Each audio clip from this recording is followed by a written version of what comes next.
chia con tại thảo Việt Nam, chia con tại thảo Đà Nẵng. Việt xin Chúa pe chia Việt vua nhà,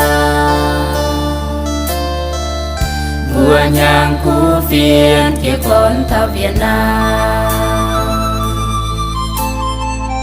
Càng hà anh chun tại thảo Hà Nội, Hà Nội nhiệt xin Chúa bé chiệp luôn.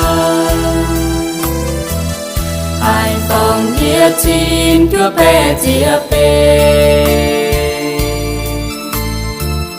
vua nhang giá chun nhiệt thảo Nam Phu. Sài Gòn nhiệt xin Chúa bé chia bê, nhiệt xin Chúa bé như chia nhẹ nhàng. Chùn chiền Minh Thao Châu Đô Cần Thơ, Vĩnh Long nhiệt xin Chúa bé như chia luôn. Nhiệt xin Chúa bé như chia bên nhà, Vĩnh Thao nhiệt xin Chúa bên chia. Sàm lòng kiêu phang nhớ tô bún ra, với tô hông cha mai bún cà tô.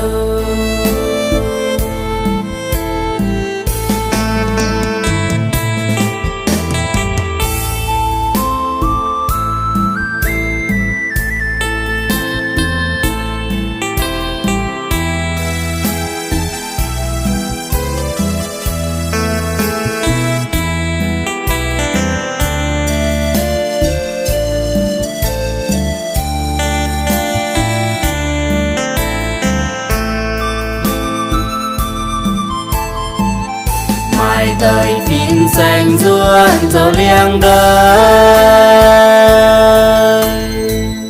ruộng dầu liêng đời lo nhám nhung mèn.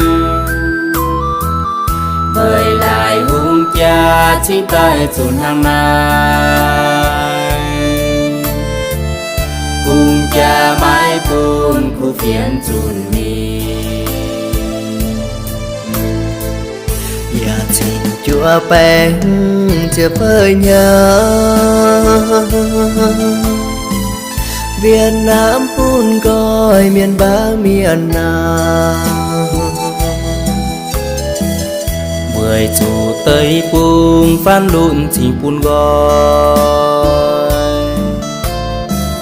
Tây Bung phun gọi kêu bám giáp ra. Dạ xin Chúa bé bé chia vua nhà,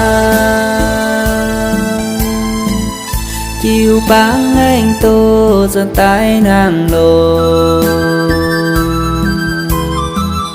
Trình tài kia con anh chơi chuyện mình, ba chiều nhé cùng miền mai rồi. Mai cùn đông hai khu phiền mai ta, anh xíu chiên nó tại thao y cha. Khu phiền Minh Công Việt Nam tới Bung, y chan tu xuyên lãnh trình thìn hương. Lãnh trình thìn hương khu phiền thảo Việt Nam, lãnh trình thìn hương như cụ công niên. Xuân chiều phú phiên tại thảo Việt Nam,